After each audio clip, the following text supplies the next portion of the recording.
Good evening, listeners, and good evening, viewers. Welcome to the award-winning Sports Watch Show right here on Radio Turks and Caicos. Now, last week, the Providenciales team was not here because Mr. Godfrey Bean, who is a wonderful co-host, was away playing golf. We're going to hear all about it today and a whole lot more. And in a few minutes from now, Sharon Simons is going to be joining us inside the nation's capital. Kelsey Brooks is off this evening. We have a very, very special guest joining us this evening. And if you are following us on the Instagram feed of Sports Watch, that is RTC_Sports Watch, you would have seen photographs of presentations, photographs of the president drinking out of the trophy, the famous trophy. You'd have seen the Jonkuna celebration when they arrived back in the Turks and Caicos Islands. And or if you were following us on the main RTC Instagram page, you'd have seen even more from the golfers as they traveled. And we want to say a special thank you to Godfrey Bean for making all of those videos and photographs happen. But all of what I'm saying to you will do no justice if we do not introduce the president, who's going to tell us all about the trip in the Dominican Republic, and Godfrey Bean, of course, who was there, you know, for Sports Watch, of course, traveling and following the team as they played, and I'm hoping I get this right. I want to correct you though. I was a team manager. You were the team manager. Look at that. He got promoted. Anyway, Godfrey Bean, welcome back. How was the trip? Oh, first of all, I want to apologize to my fans out there that was not here last week. Right. I have lots of them out there across the Turks and Caicos, and I want to say good evening to you. And I'm here. Thank you for always tuning into Sports Watch, and to watching us bring you play-by-play of all sports throughout the Turks and Caicos and the wider world. But last week I was not here, and I was over in the Dominican Republic, Casa de Campo, and I was invited by the Golfers Association, and Mr. Fraser Dodge and Shane and Sean and all the rest of the golfers to come and be their manager. Actually, all I did is line. I was just going to ask you, what does a manager do while taking the national team? But I did get a round of golf the week before, last Sunday before here in Providenciales. So I do have a good feel and a good powerful stroking. Nice. So I will be back out there shortly again, because I like the sport. The sport is great. They try to call it a retirement sport, but the president alluded to that earlier on. Really and truly, it is a relaxation. It clears your mind. Good, you get good conversation. You meet good people. You even make deals out there on the court, because you meet all sorts of persons out there, from the person who just want to go to gardening to the superstars, you know, and like Michael Jordan and the rest of the folks who are there, and you know, who names out there in the world. So it's a sport that you meet any and everybody. Lots of people play golf. So let me shut up and let you now introduce yourself, the president of the Golf Association. I'm Fraser Dodds. Been president of the TCI Golf Association for quite some time now. We have a small executive that helps to administrate the local, regional, and international elements of golf, coordinating it with the larger sport governing bodies. So for most people in Provo, the Royal Turks and Caicos Golf Course is the primary thing you think about when you think about golf in Provo. And Dave Douglas, the director of golf, and Sean, the head pro, are very active and very instrumental in providing amazing services to the local golf members. So there's about 120 members at the golf course. Thousands and thousands of golfers on vacation come through, and so golf tourism is a major element and contributes greatly to the economy on the island. And we, the Golf Association, in conjunction with the Royal Turks and Caicos Golf Course, promote golf, for juniors, for young children to play, for women to get out and play. Anyone who wants to be out in nature, enjoy a very challenging, difficult, but rewarding sport. Golf provides all of that. Golf has boomed during COVID. It was one of the few sports that you could get out and play during lockdowns worldwide. So people rediscovered golf, being out in nature, being out in small groups or alone. Distance is easy on a golf course because you've got acres and acres of space. It's an individual game. So it's you against essentially yourself for the most part. If you put the ball in the hole with fewer strokes, then your opponent can't do anything about that. That's it. At least not within the rules.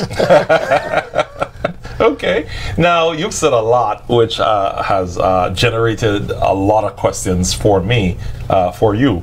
But let's start looking at first the competition that just ended. How many countries did the Turks and Caicos play against? Basically 12, I think. So the 10 Caribbean regional countries, almost a lot of the major countries were represented. If I go through the list, I'm going to forget one or two, but most of the major countries. And then there were some golfers also from Argentina, from the UK, from the United States. So it was a very international competition. It's been running for approximately 25 years. It's been it's the main social tournament for the Caribbean Golf Association. So the CGA hosts the event. It's a 3-day tournament. People from all over the region and now internationally come and play. It's a little less rigorous than the competitive tournaments that the CGA runs, which is the Caribbean Amateur, the Caribbean Junior Amateur, and the Caribbean Four-Ball Seniors Championships, which are for the elite players in the region. Elite meaning elite or the older ones? No, well, no. So elite means these days means players who are playing NCAA US Division I golf, who are playing in Corn Ferry tours or minor tours. Numerous players have gone on from these Caribbean competitions to play in the pros. So Stephen Ames is a name people might recognize. He had a couple of tour wins, actually 4 or 6 tour wins. Excuse me, Stephen, for maybe not getting that exactly right. Stephen now resides here in the Turks and Caicos, and over the last 3 years, I think he's won 6 times on the Champions Tour in 29 events. So Stephen is having a renaissance, and so he's playing with big names. He's going to kill me when he hears this. Stephen himself is a big name. Right. But more recognizable names that have been on tour are playing on the Champions Tour, and he's right there along with them and winning tournaments at a great rate. So we're really proud of what he's been able to achieve.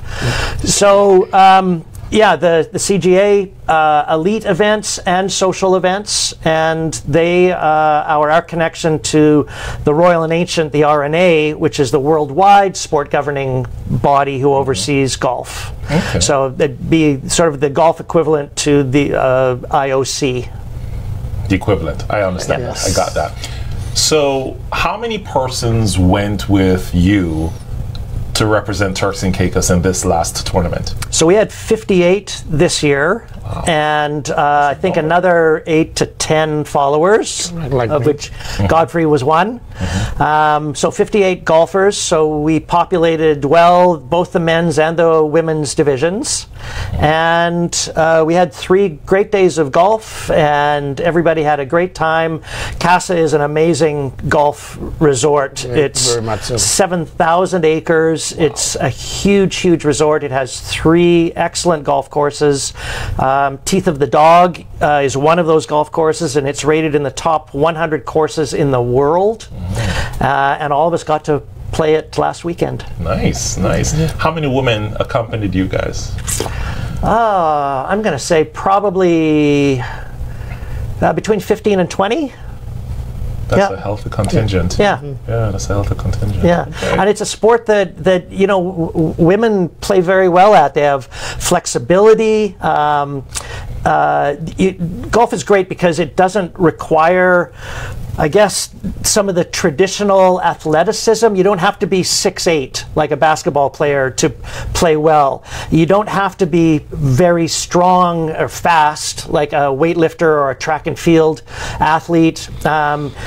You don't have to love collisions like a rugby player would. You can have quite slight builds and still excel at golf. So for people who have maybe not necessarily the same degree of traditional athleticism, you can still learn the skill of golf and be very, very successful and just enjoy yourself out there hitting the golf ball. Now, you as team manager, what was your role? But they said to keep everyone in line. But that is Which he was unsuccessful at, I must say. very much so. Yeah, you know, to keep grown men at bay, and that's a very tough thing to do. Yeah. You know, they're going to sit around the bar and have a good time. Actually, it's like a vacation because you play 4 rounds of golf and that's it for the day. Wow. And so after 4 hours, you go and you have yourself some lunch and you just be on tour. Yeah. That's it. So it's tough to tell these kind of fellas, hey, you got to play tomorrow. Get some rest. Yeah, they can tell you, yeah. And then you probably see them at the bar later in the evening. So, but it was, it's all about fun. And if you're having fun and your mind is relaxing, you play better. Yeah. Yeah, when you're uptight and you know what happened, you make mistakes. Okay. So, but if the guys had a lot of fun and they played reasonably well. As president and captain, I suppose, going into this competition, what did you say to the team this year, as you said last year, because you've won back-to-back champions? Well, there's not a lot of rah-rah in golf. Basically, it's actually more important to keep your excitement levels lower and your expectations low, and try and relax. It's sort of zen in that respect. Yes. So we don't tend to hype very much. If you can be relaxed, play within yourself, have a sense of humor, because everybody is going to hit awful shots. Okay, there are, between 70 and 100 swings on that golf course. And Ben Hogan, one of the greatest players ever to hold a golf club, once said even he only hit 5 shots around the way he wanted to hit them. Wow. 5 out of 70. So your success rate is ridiculously small if you have too high a standard. So you get out there, you swing the ball, you see where it goes, you get a little upset for a few seconds, and then you just have to forget about it, be a goldfish, and just go find your ball and hit it again.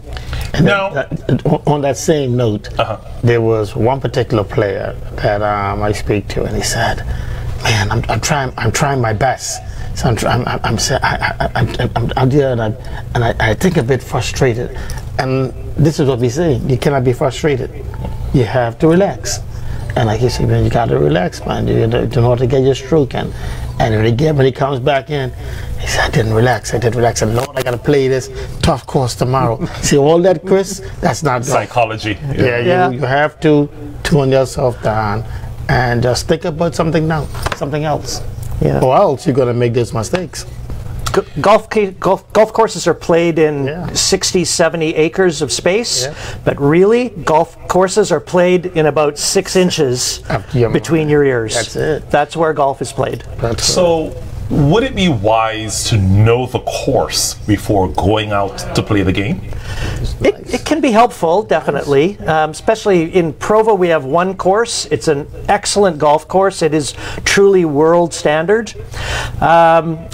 and so for most of us who play here on a regular basis, we know every bump, every roll, every shift of the green. So that is helpful. Sometimes though, when you go to a new course, you don't have expectations and you just go out and just try to hit it down the middle and just get it on the green and make a couple of putts, and without trying to be too specific about things, sometimes it works out better. So there's a chance to play a warm-up round. So we played 4 rounds of golf. One was a warm-up round and then 3 competitive rounds when we were there. So we did have a chance to try out one of the 3 courses before we started the competition. Nice. Joining us inside the nation's capital right now is none other than Sharon Simons. She is joining us. She too is a great golfer, so I've been told. And so Sharon, welcome to Sports Watch. Welcome back to Sports Watch. And of course we have the president here. Go right ahead. Good evening everyone, and I'm sorry guys, I'm a bit late coming in because I was doing something else, another community function, one of many that I'm involved in. Sure. But happy to be here this evening, and glad, so happy to be talking and speaking to the presidents of the Golf Association here in the Turks and Caicos Islands, maybe in Provo. Like Chris has said, I'm an avid golf fan and a golfer. I haven't played in a while because our miniature course that we had here in Grand Turks is not in shape for playing, but I have played many games, many rounds in the course and Providenciales. And I wanted to say congratulations first of all to the president and all the golfers of the Turks and Caicos Islands that went and represent us well by winning again back-to-back in the Dominican Republic. And came back home with the trophy once again. And I want to ask the president, we know golf has been around a while here in the Turks and Caicos. How many local Turks Islanders, can say local Turks Islanders, that now that's playing golf, I know there's a lot now, more than have been playing since the years that I started playing golf. And I started playing golf when Governor Kelly was here as governor of the Turks and Caicos, and he decided to turn Waterloo into a miniature 9-hole golf course, and that's where I learned to play the game. And at that time, we had just a few of us playing in Providenciales, but we had more local persons playing in Branta because of the course here in Branta. And it's so good, and it does my heart well to see the locals now involved in playing golf, in getting to play. It's like I was listening to you, like you said, it's a mental game, mostly. It's discipline. It disciplines you. So my question to you is, how many local persons that we have involved in playing now in Providenciales? So there's probably 30 to 40 Turks Islanders who I see on a regular or semi-regular basis at the golf course. Some are, of course, more avid than others. Ernest Gardner actually won an award last year at Casa de Campo because he'd been there 25 consecutive years. Wow.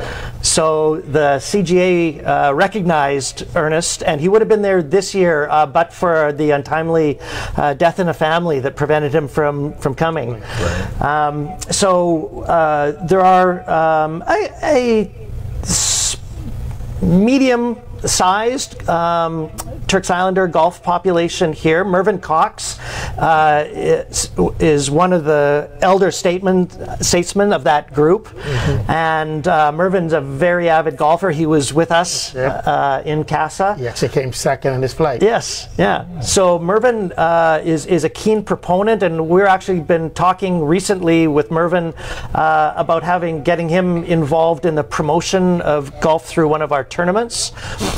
So we're looking at that. Justin Simons and Ashley at the golf course are 2 of the assistant professionals, and they've just in the last year done a great job of developing golf in a junior programming, And so we have lots of kids, lots of Turks Island kids involved in that. We're looking actually to try to raise enough funds as a golf association to create a long-term plan to bring down to the islands a golf development officer. Because to really move the sport forward, you need someone who's devoted to that full time. We saw this with the Football Association.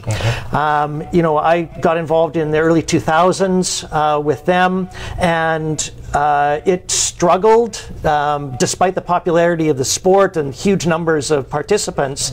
It didn't really move forward in big steps until the Football Association was able to hire a technical director to then develop and devote full-time attention to that. And that's basically true of almost all the sports. Volunteer hours are great and they're a necessity, but it's very difficult to build a really strong, cohesive program on the backs of volunteers whose priorities have to be their own jobs, their own families, those things. So the pros, Justin and Ashley, have done a great job introducing kids to the game and getting them into the game.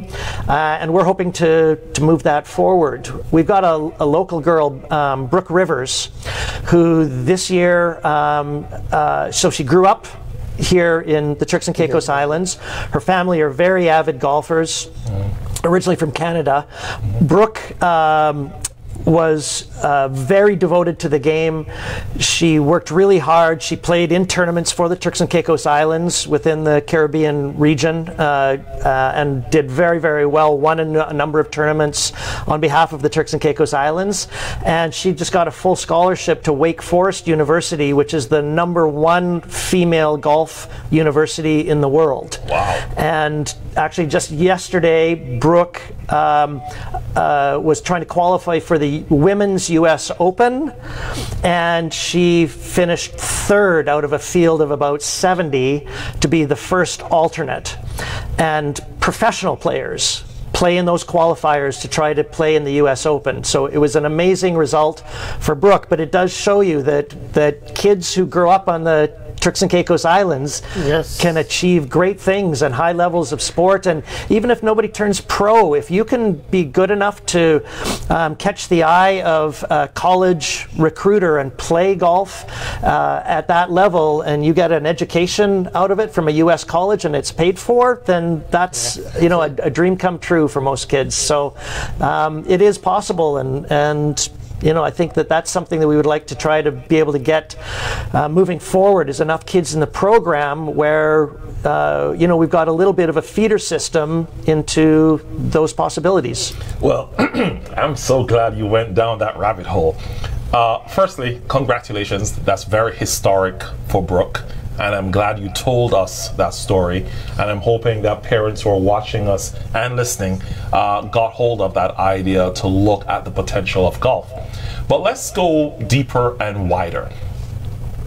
How far do you believe we are away from maybe trying to get, as Sharon alluded to earlier, a proper golf course, let's say in Grand Turk, and maybe one midway, maybe in South Caicos, midway? Why? Because you're trying to appeal to a younger market and then trying to get golf, I believe, into the school curriculum. Has that idea ever been entertained?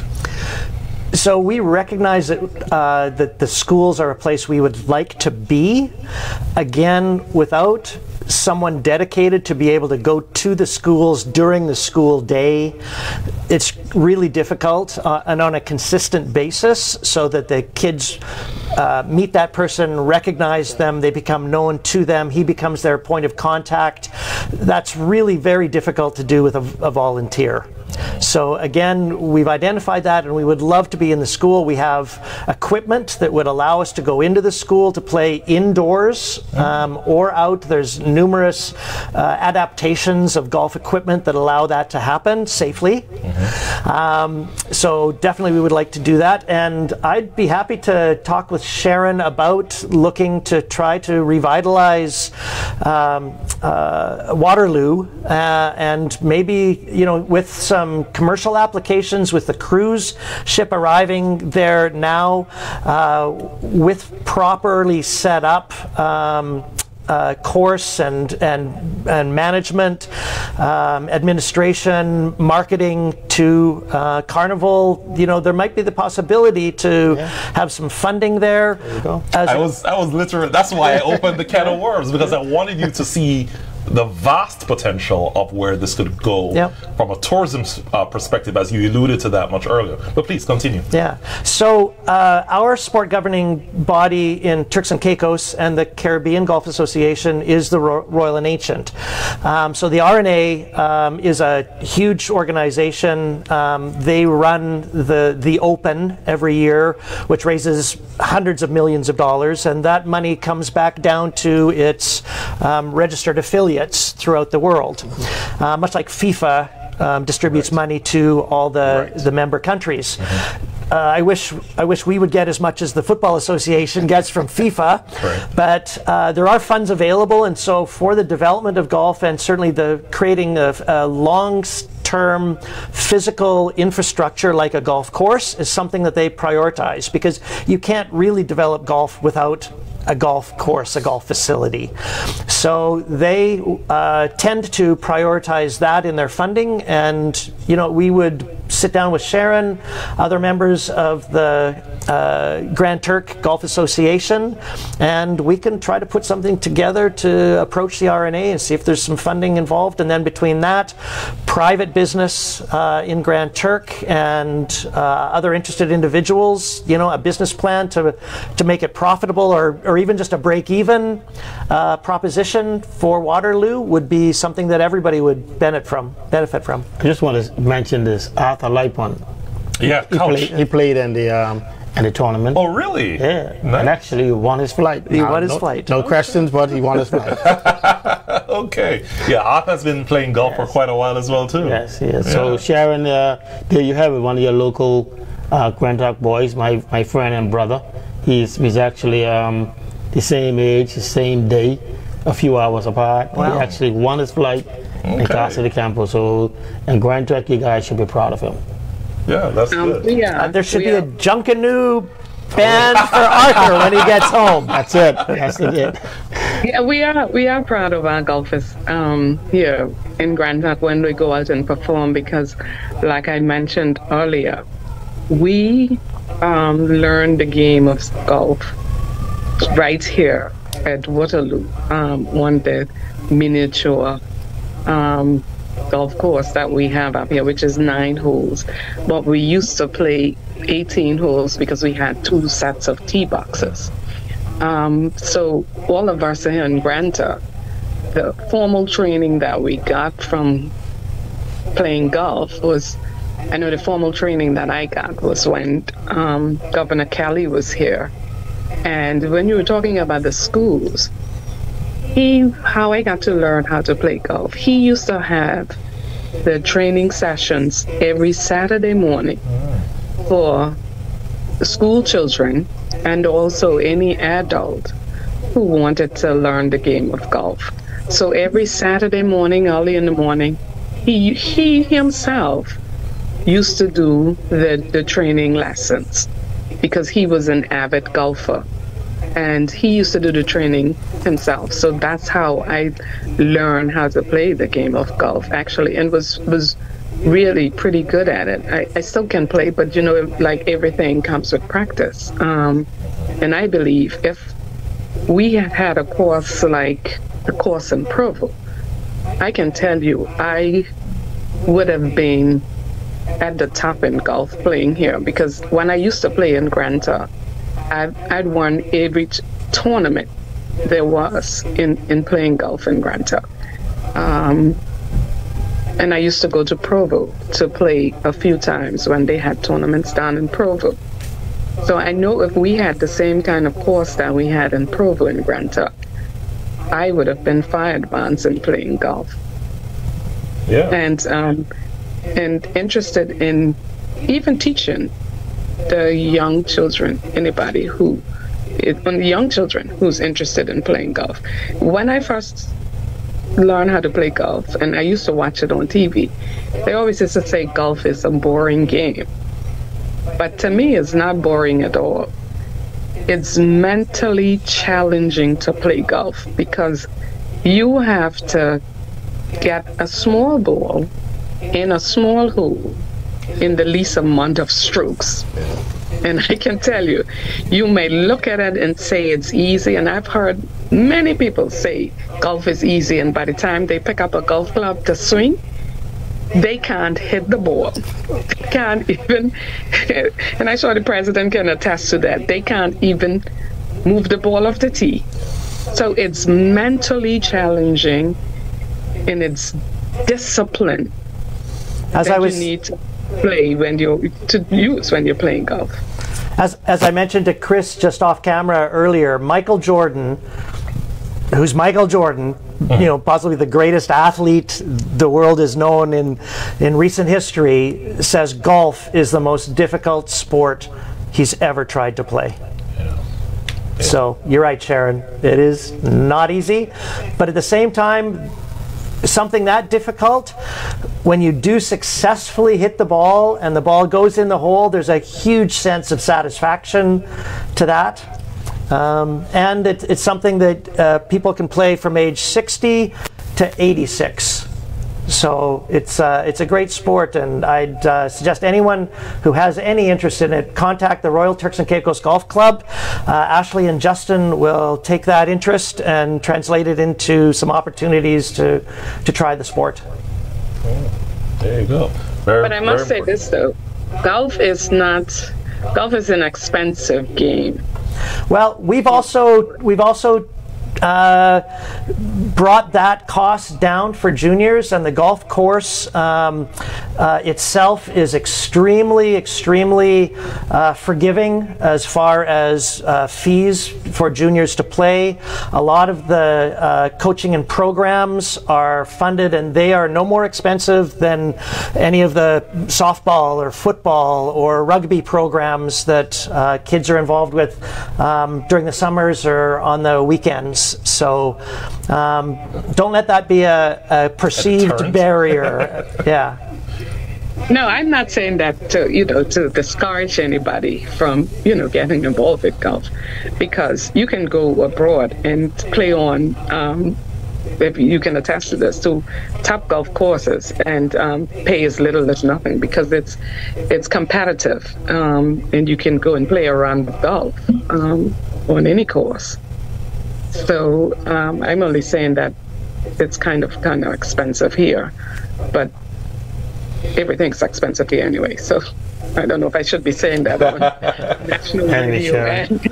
I will be taking up golf shortly.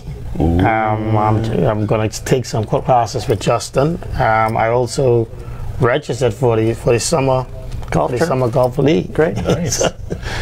now I remember the Premier's Cup.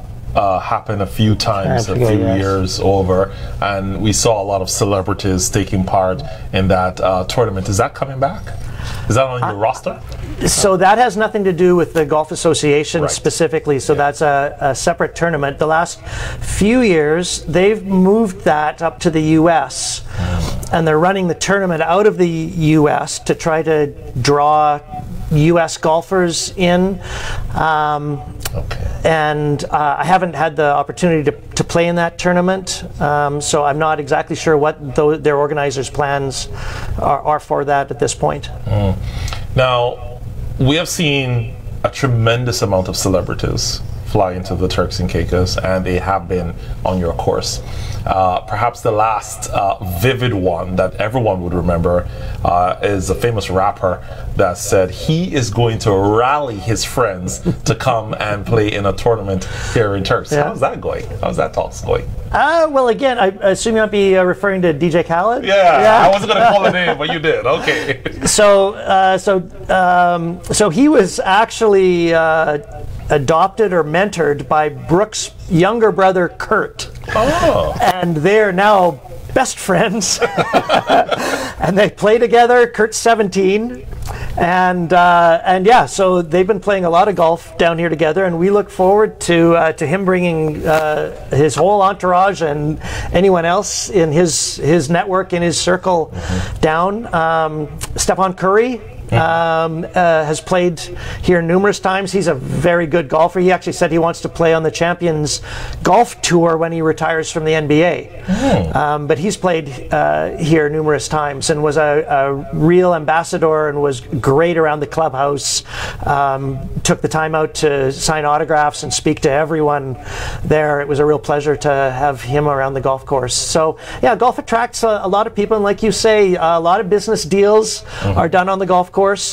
You learn a lot about a person's character by how they comport themselves on the golf course.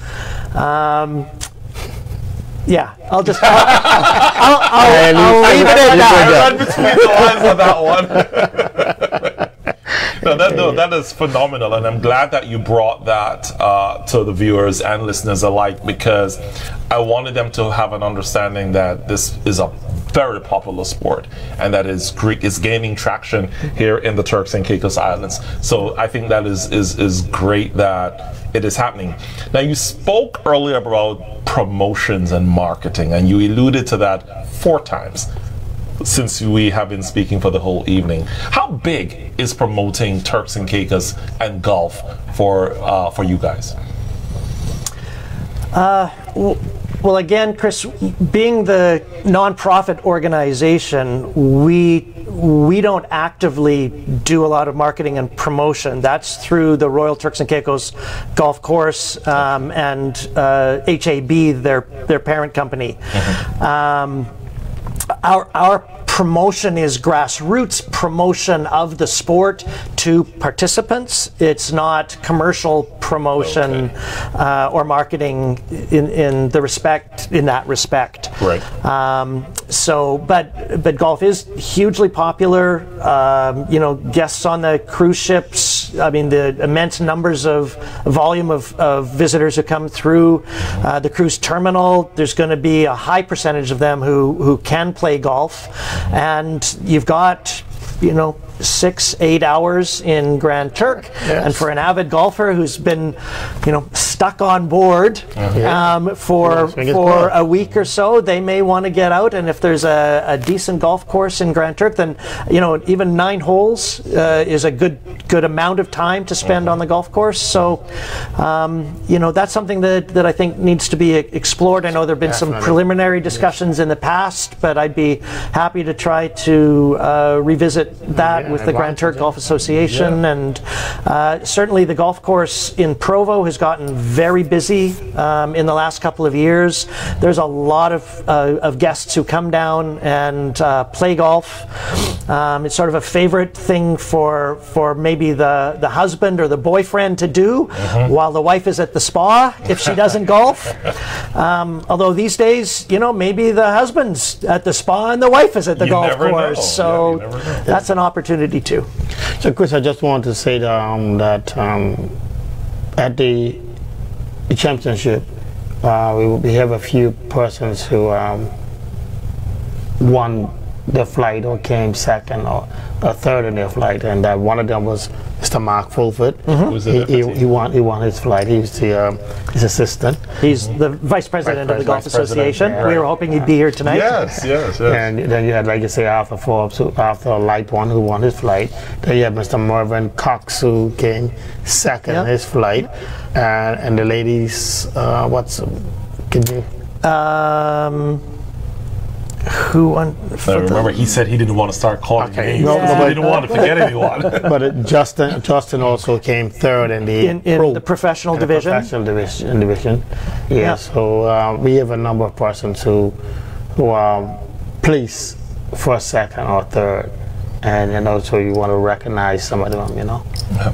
What was it like for you and the delegation as you came back home to this warm, local, welcoming junction of music? The minister was on hand to welcome you home. Yes, she was. What was that like for the team? Oh, it's great. It's such a distinct iconic celebration. You don't get, well, for most of us, Junkanoo is a very, very vibrant and unique celebration, and I mean, you can't walk through a corridor of Junkanoo band and not get a dance step and not get a smile on your face. You know, it was great. It was a lot of fun. We apologize to the Junkanoo members. We were about 4 hours delayed coming back, and they were had to wait around for us. Yes. We apologize. It was outside our control. We apologize for that. But for the minister, we thank her very much for organizing that. It is really a special event to go abroad, play internationally, represent the country, do well for the country, and then to come back and be welcomed so warmly back home. It's amazing. Chris, on the airport and the Casa de Campo, the area, the golfers were like, look at the hour, man. We're gonna miss our Junkanoo. We're gonna miss our Junkanoo. They're always talking about their Junkanoo, and we get back kind of late, but they really much appreciate the Junkanoo and the effort that was put into the celebration. And when they got here, like you said, they're all jumping up and being a part of it. And you know, it was at such a late hour. It's unfortunate that we could not stick around and enjoy it more. But yes, they were all tickled to get here and be a part of it.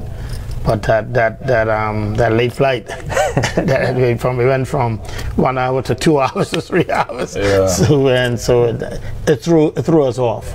But yes, they very much was taken with the Junkanoo. Okay. And the effort they put into it. Now, did you guys take your clubs from here, or did you? Oh yes. Oh wow. Yeah, clubs are a very personal thing. So we were happy that Inter-Caribbean could accommodate us on their jet, their 70-seater. So luggage was not a problem. So all our clubs went along with us, and no luggage was lost, and so we're all good there. Yeah. All right. Good stuff. Good stuff.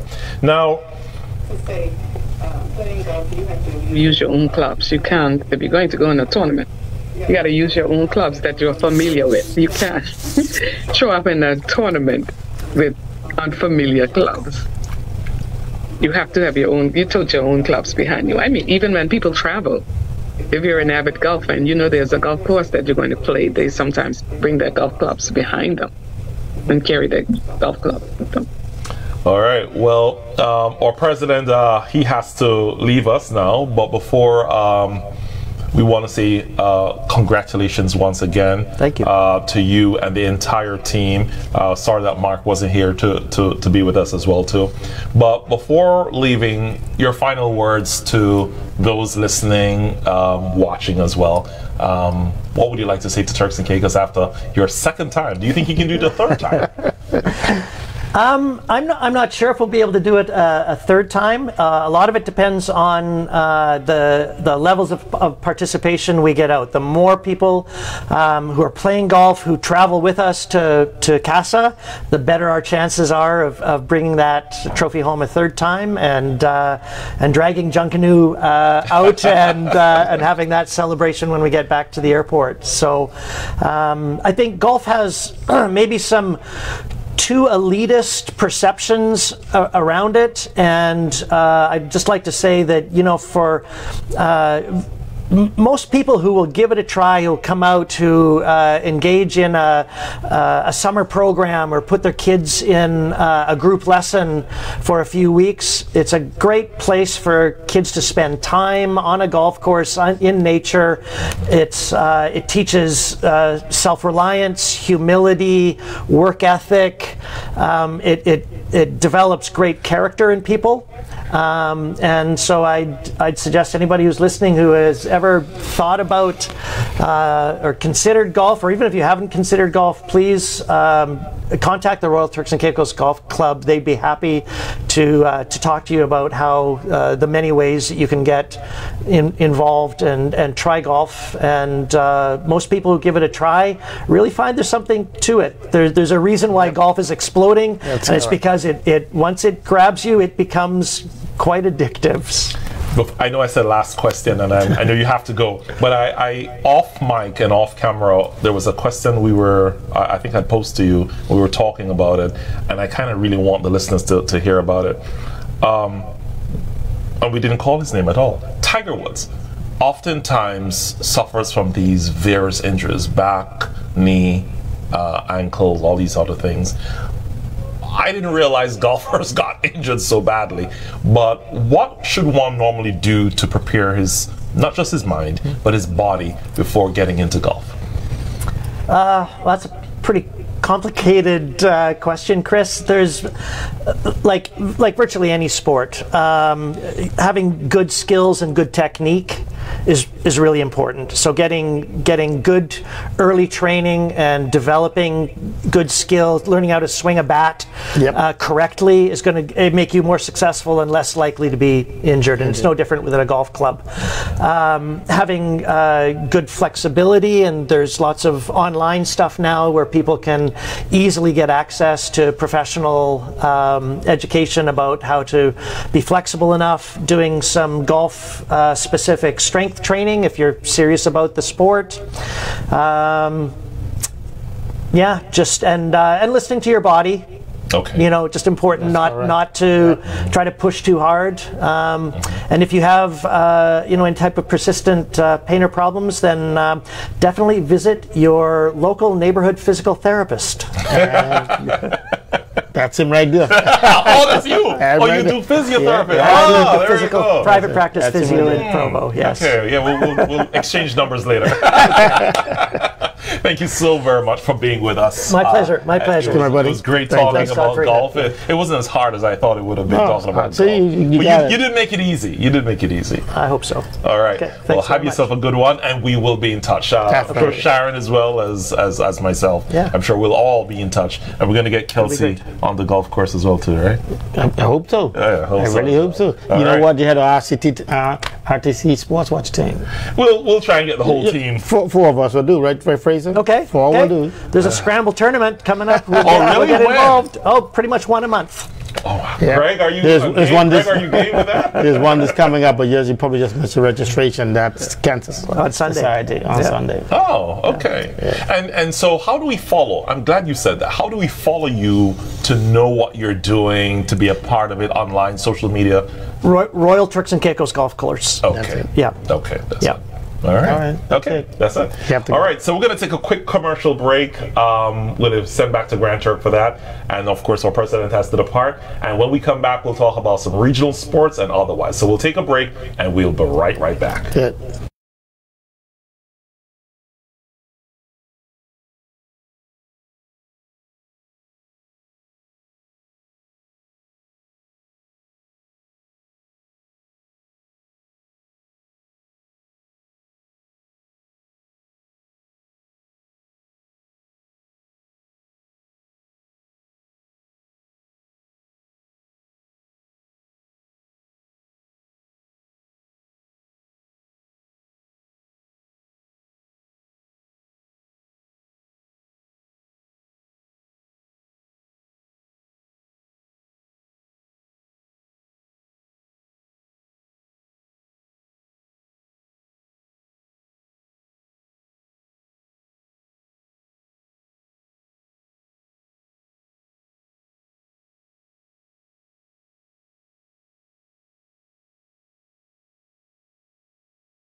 All right, welcome back to the award-winning Sports Watch Show right here on Radio Turks and Caicos. Not only are you listening to us, you can also watch us on Facebook via RTC station. In studio with me now here in Provo, we have Godfrey Bean, and in the nation's capital, it's none other than Sharon Simons. So, it is time to cross over to the regional side, and we also have a lot to talk about in basketball. But first things first, Sharon, how are things going for you in the nation's capital? Coach, like I said earlier, I'm pretty busy out here in Rainbow. Even though we don't have any sports going on, but I'm involved in so much community stuff. So I'm kind of busy out here in Rainbow. I have to keep myself busy up here. All right, that's understandable. Well, in the world of sports, and most of you guys would have been looking at the chat, and we will share this with the listeners. So before we get into that, just before going over to regional, I alluded to it earlier, Godfrey, but I didn't really make mention of it. So there's going to be a major press conference at the golf course tomorrow. That's for the media, and so we'll be able to meet at 4 p.m. And so we'll be able to talk about and meet some of the golfers that took part in the competition. So I know that our very own Zoya Fessler will be there to cover that event, and I'm sure, Mr. President, you'll be there. It's also a social Okay. for all the golfers that take part in the Casa de Campo Caribbean Classic. It's to show the appreciation to the golfers, and so yeah, yes, I'll be there and announce my entry to the golf. Wow, nice. Yeah, so I supposed to play this weekend, but I will wait until the summer league, Okay. which is starting May 15th. I'll get out there and start. Well, I actually played. I say it's the summer before, the Sunday before, and I played pretty well. Okay. Actually, I wasn't for sharing some of my strokes straight down the line and hard hitting. We were not placed where we'll be placed. Yeah. It's all about clearing your head. I had nothing to lose, really, so I just playing, and amazingly, I found myself hitting some good golf shots. So, hey, why not go out there and try it? Indeed, I think you should. How therapeutic was it for you? Not much at all. Okay. Actually, I used my baseball swing. Your softball, right? 'Cause you got to cut up and you got to go. You come around. Well, baseball pitching is the same thing. It's pretty much the same type of thing. And you gotta learn to in softball you gotta learn to twist your body, Right. and so golf is the same thing. You have to twist your body. So, like the guy said, it came natural to me because that's what we do in softball. And if I want to hit that ball, Cheryl can tell you a certain place, you have to anchor your body and your wrists and all that the same way. So if I want to throw that ball a certain way, I have to bring that ball around and my wrists around. So golf is the same. If you want to do that, you got to bring your body and your wrists around. So it's kind of a natural to me, and that's why they say you should have been here a long time ago. So you think you're going to play in the competition next year? It all depends on how I feel, and I think what competition make you better. I always know that from my sport. The more you play internationally on different courts and watching different persons, doing their thing, you can progress yourself. But I'm not going to be to be a pro or anything. Right. I'm just going to be a part of the game because it seems to grab hold of me that Sunday, and so I've been there before. Never much is interested. Okay. This time I am. All right. Good stuff. Yeah. All right. So I guess we're going to have to figure out how we can work a whole team going down, the Sports Watch team. I think Kelsey would like it, Really? Yeah, I think Kelsey would like it, man. That's the kind of thing. Hello, Godfrey. Welcome to the game of golf. So I think Sharon can handle her own, and I had even my softball swing. I love golf. I can tell you that. I love playing golf. Speed, whatever you can do. I can tell you, but playing bad golf is not a good thing. Not a good thing, no. Oh. Sharon, I see it on many occasions, especially with that Sunday. My friend who brags so much about how he do so well. Well, he didn't do that well that day at all. That is what the game is like, they say. Right. One day you're good and the other day you're awful, right, Sharon? Yes. I mean, Yes. I can tell you, some days you're really, really good on your game, and then some days you Well, sure the glove and you can't play at all. And yeah, but it relaxes you a lot. It relaxes you a lot. And I think it's Sharon. I think for the most part too is how you go out on the golf course. If you go out on the golf course with not in a good frame of mind, say you're upset or something, and you're gonna play some golf, you're never gonna hit those balls the way you think. You're never going to, because it's like Sharon says, mental. So you got to calm down and focus and play the game.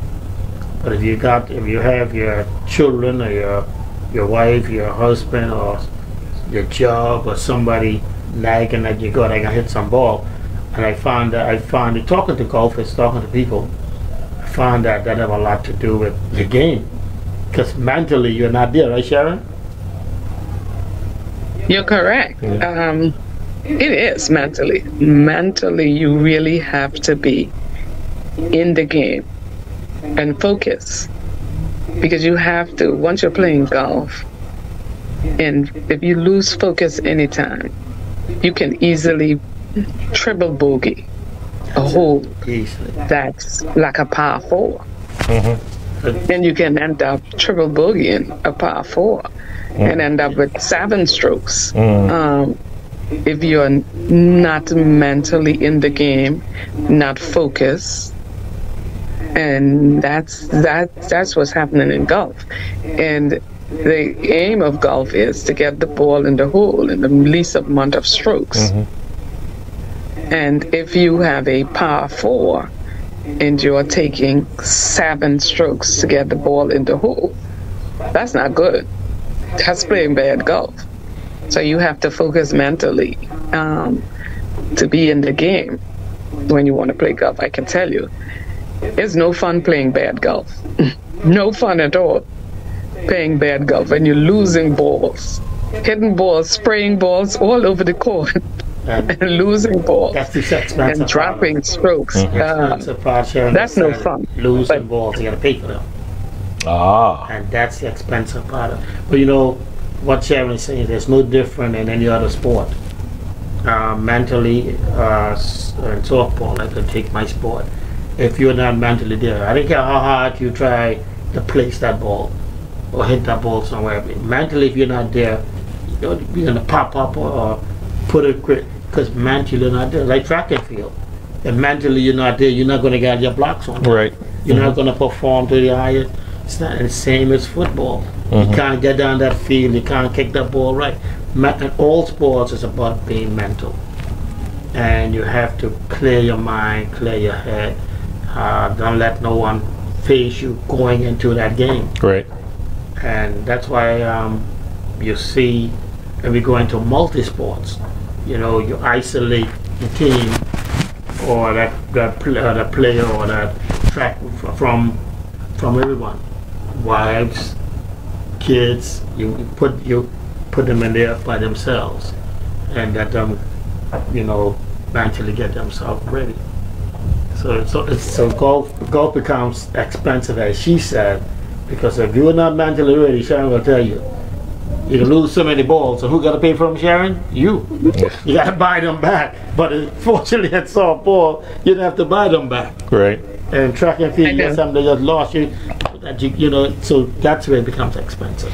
I'm hoping though that a curriculum of some sort can be introduced through the sports commission where golf is concerned. I think the fact that the director plays golf a lot, I hope that it's some way, somehow, maybe in the off season, when there's not a main season, that golf could become a part of physical education of some sorts.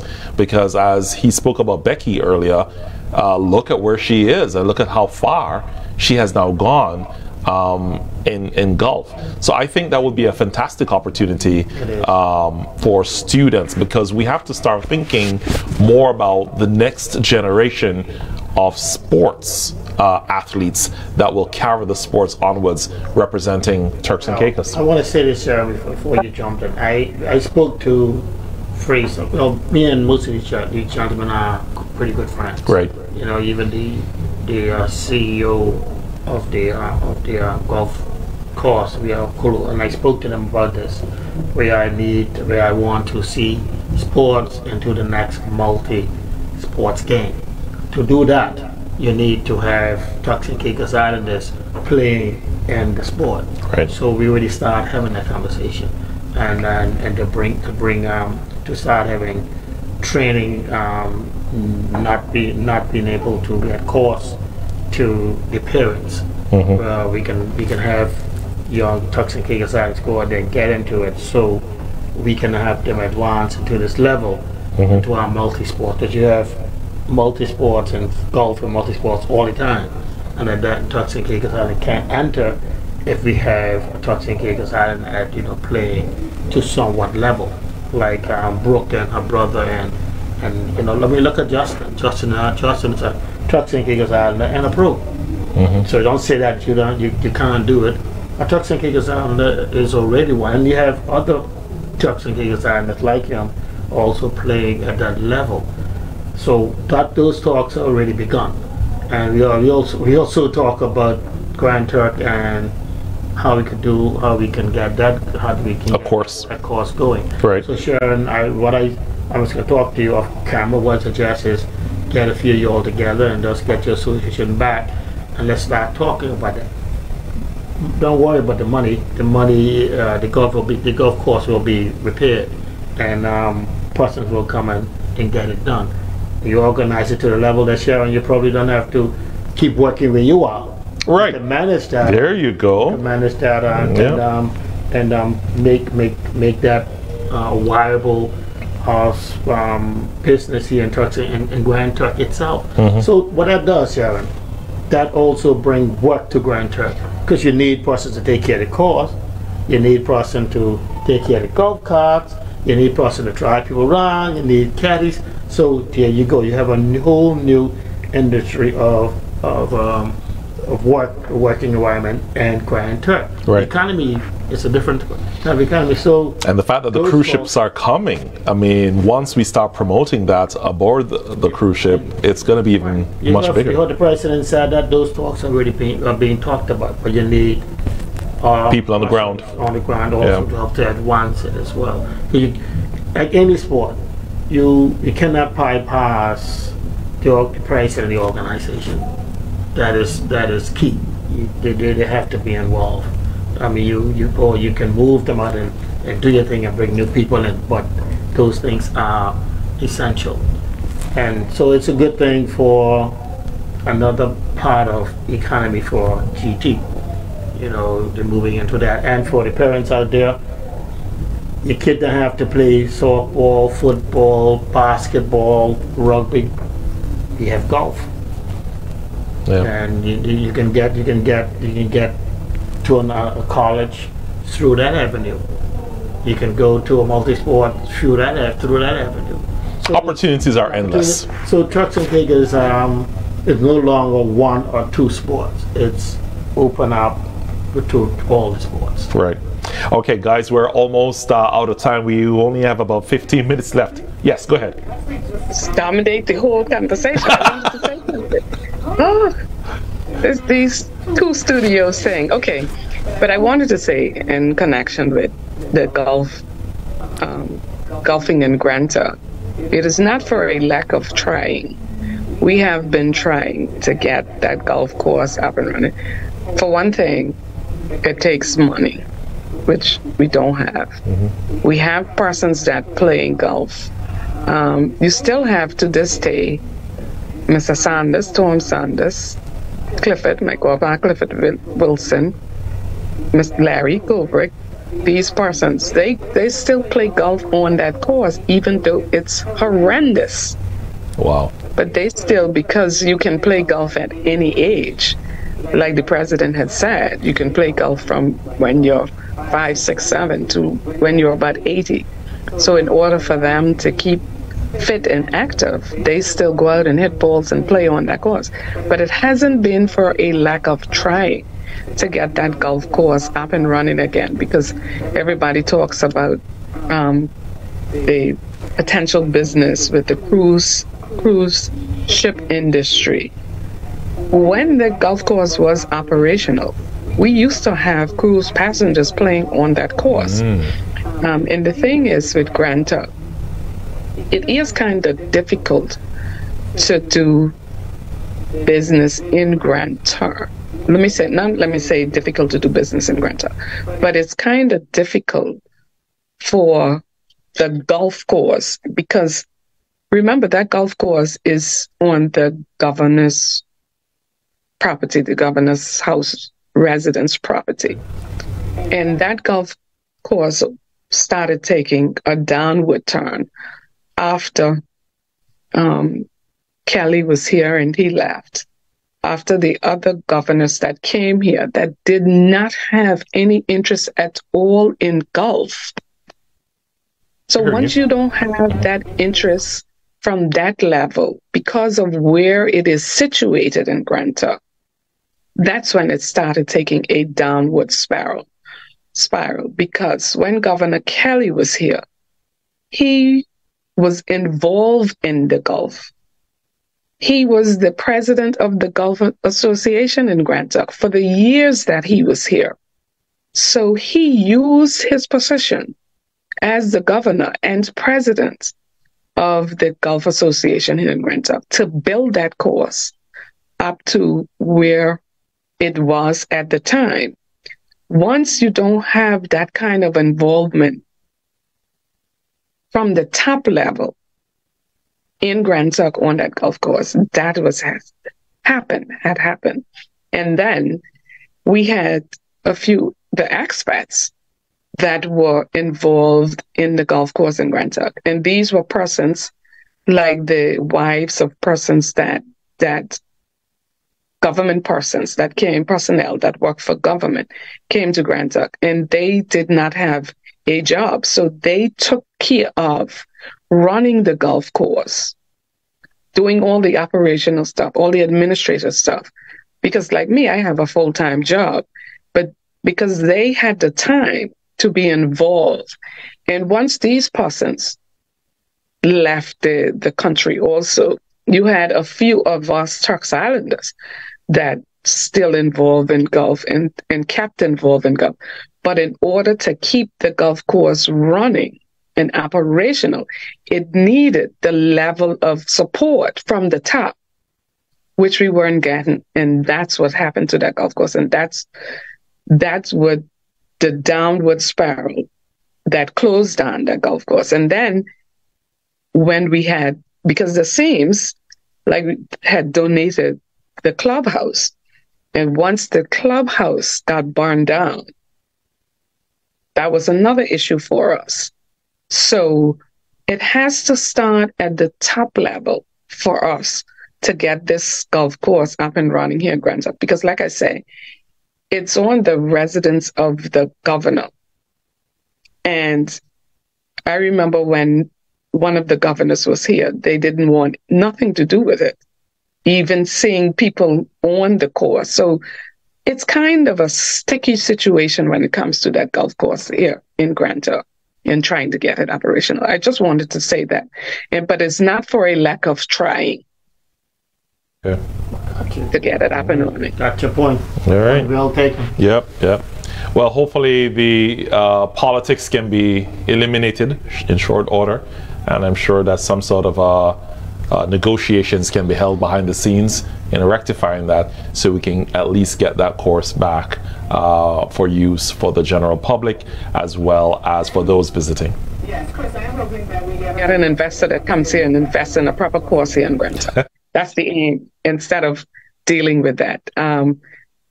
For any investor out there who wants to come and invest and get a golf course up and running in Grand Turks, that would be the best thing, the ideal thing for us here in Grand Turks.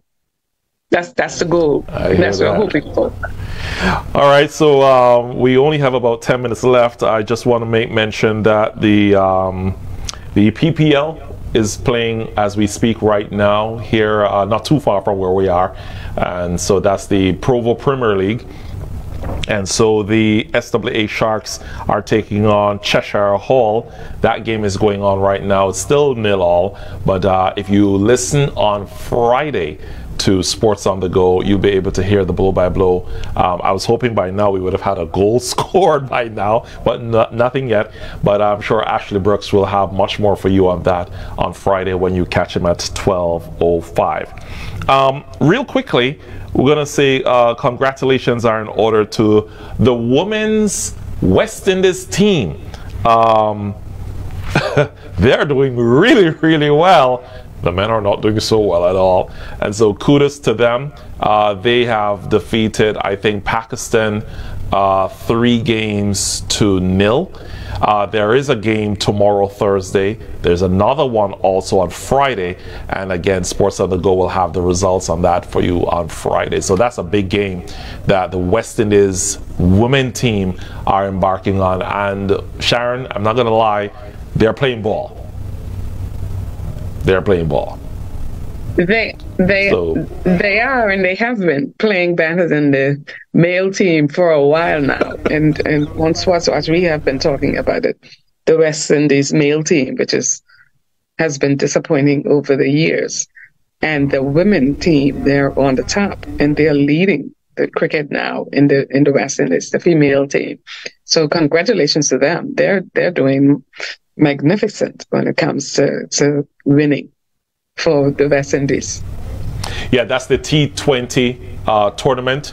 And so over the years, when this was the Stanford tournament, Stanford had created the T20 with the hopes that that would revive cricket, because it was much more exciting to play a T20 rather than to have 4, 5, 6 days worth of test series. Right. So it seems to be gaining momentum now. It is. And you know, like I said, we're seeing women do a phenomenal job at it, and the men not so much, but we'll talk about that at a later date. Now, coming to the ICC side of it, for the T20, the World Cup is going to be in the United States.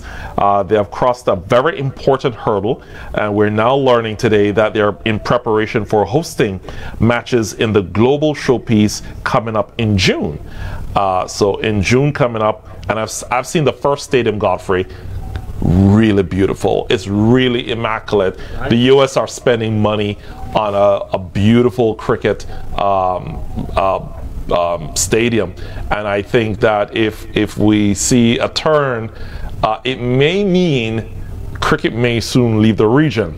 No one wants to hear that, but I know where this is going. I'm a realist. I call it as I see it.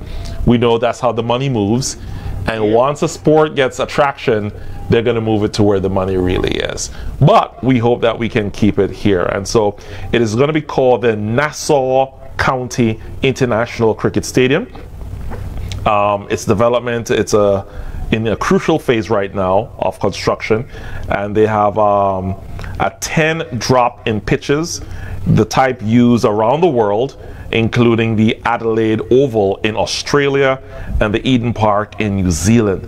They're spending some serious money, Sharon and Godfrey, in constructing this, and they were transported by road to the venue, a convoy of more than 20 semi-trailer trucks that were now being laid in terms of putting that field together. So it's quite an elaborate undertaking by the ICC, and I do wish them all the very best in June when they stage that specific tournament. Now I'm going to jump from that down to basketball.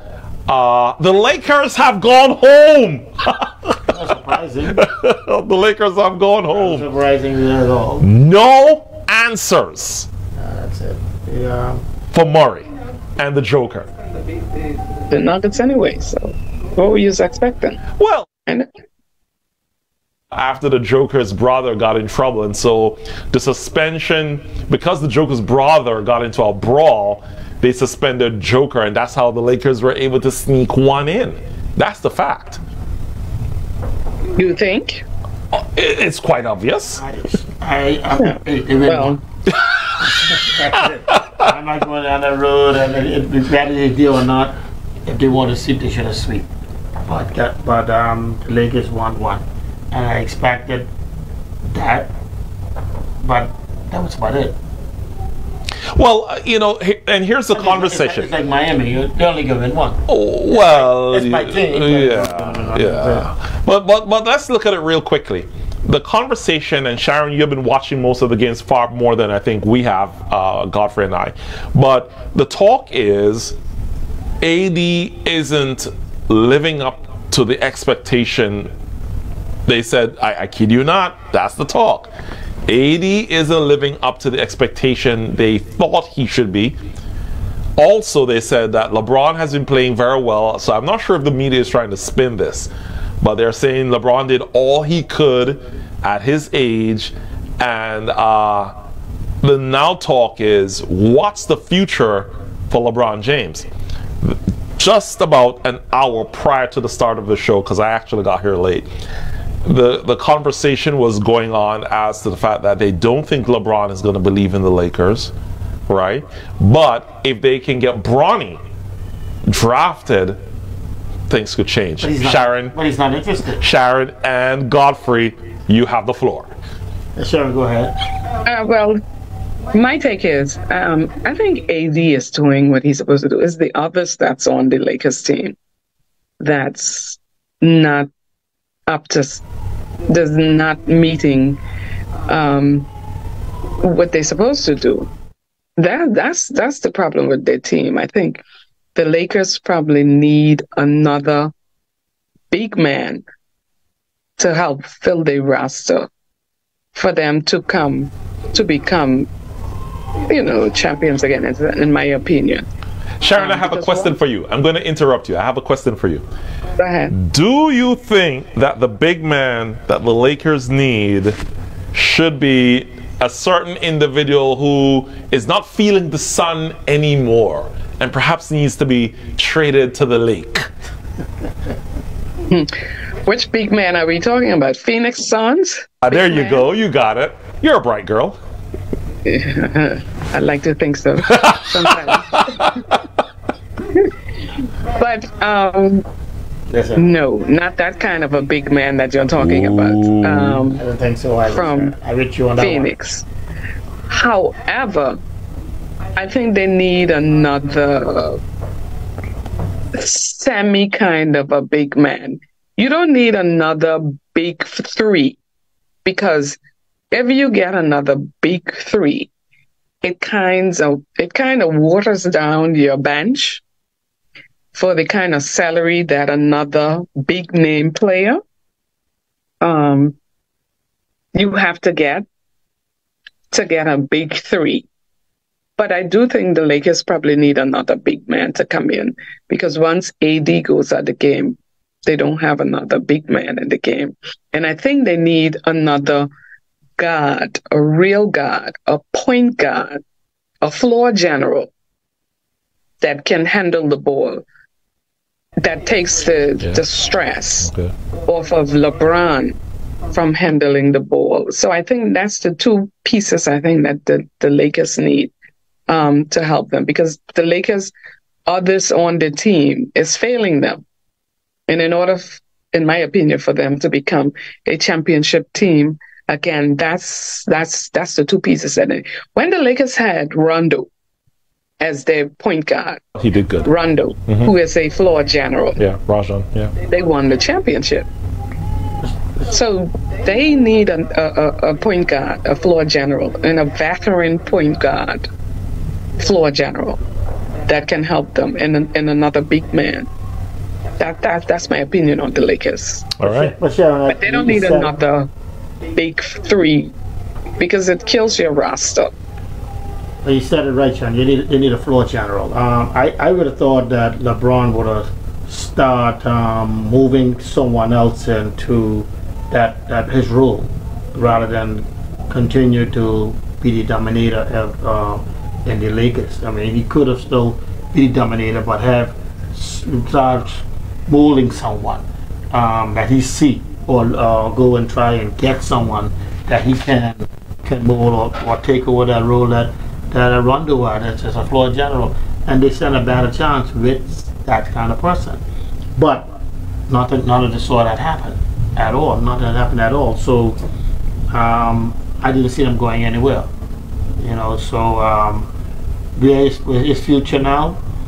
I don't think he's going to leave the Lakers. No, he's going to get 161 mil coming. What really is going to happen is that he's going to sit there. He's going to stay there until he can possibly make a deal where his son can come.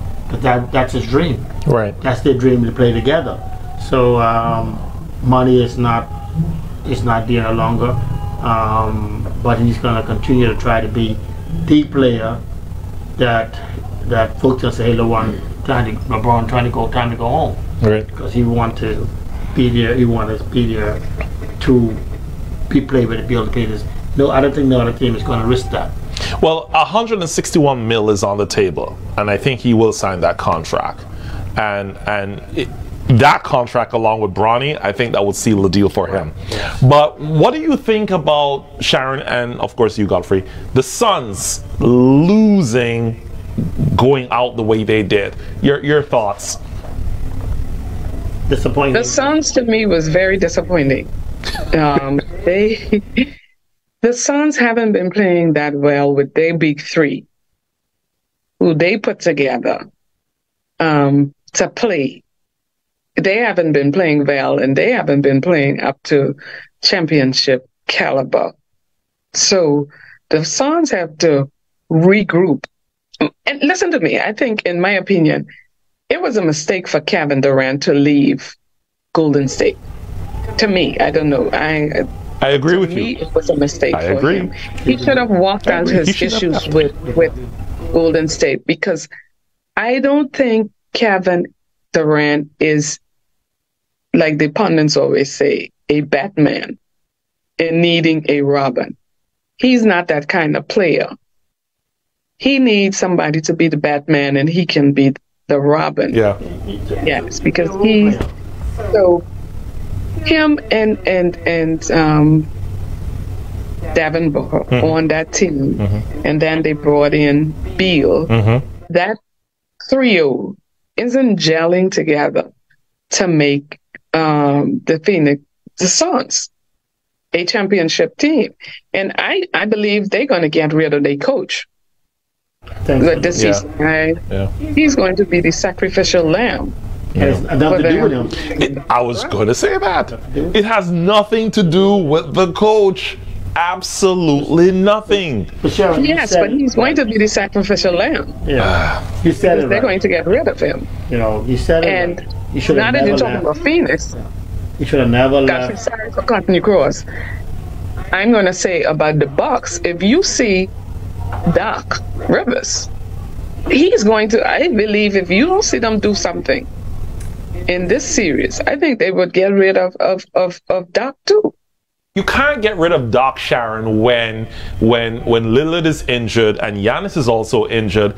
I mean, there's nothing much you can do. You have to rely on your bench at this point. Yes, but you think these people care about what is happening with players? The coach always is sacrificial lamb, and they get rid of the coach. At least they want him at the first round. If he get it in the first round, I think he'd be all right. I think if he don't, Sharon is right. He'd be gone. You know, and back to KD. If KD had stayed with Curry now, Curry have lessened his role to KD, and I think when they were there and they gelled together, they gelled because Curry allowing him to come forward and be the man of the team. Right. And really and truly, they didn't really have to. They form that little niche, and they do. And Curry have that foresight that, hey, I want to win another championship. The only way to do that is to do what I'm gonna do, and for him to up and just run to another team and say, well, I can do this on my own. I'm in the shadow of Curry. Wow. Remember now, Curry, Sharon did that on his own already before him and the boys. He didn't really need KD. So KD was trying to get out of that vision where he's in the limelight of Curry, and he's not that kind of player. Like Sharon said, he's not that person who can go out there and put a team together, put him on his back, and bring them, propel them to the championship. Mm-hmm. He's not that kind of person. He is just a second role player. So the Bucks could go home. They're going home. They're going home. Okay. You predicting that? You could predict that, Godfrey, the Bucks going home? Yeah, they're going home. Oh Lord. Let's talk a little bit before we gotta go about the next series. Brunswick. That's a series there. That if you 7 games. Yeah, I believe they're going to go 7 games. If you see the Knicks don't win that next game, Knicks in trouble.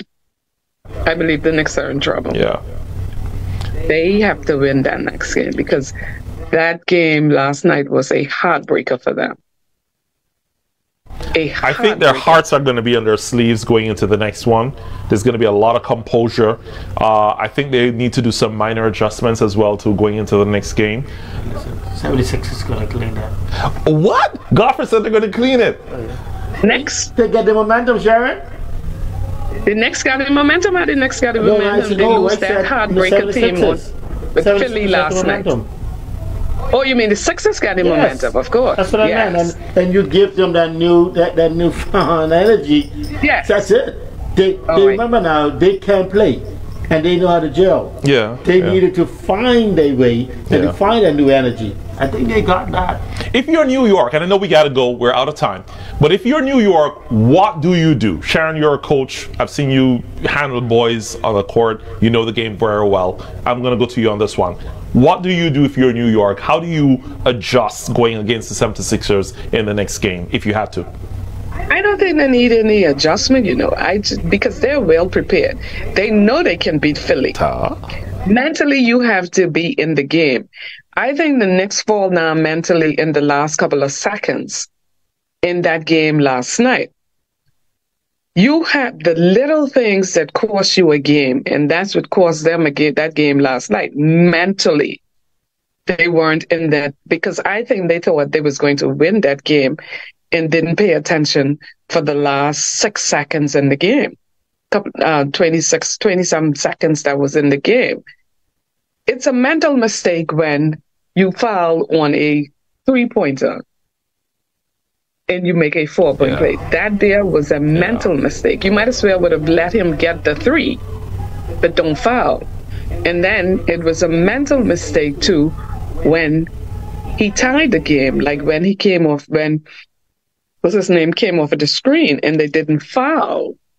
And the coach was on the sideline telling them to foul. Yeah. And so it's the mental mistakes. So they're well prepared and they know they can beat the Sixers. Once they clean up on that, they'll be fine.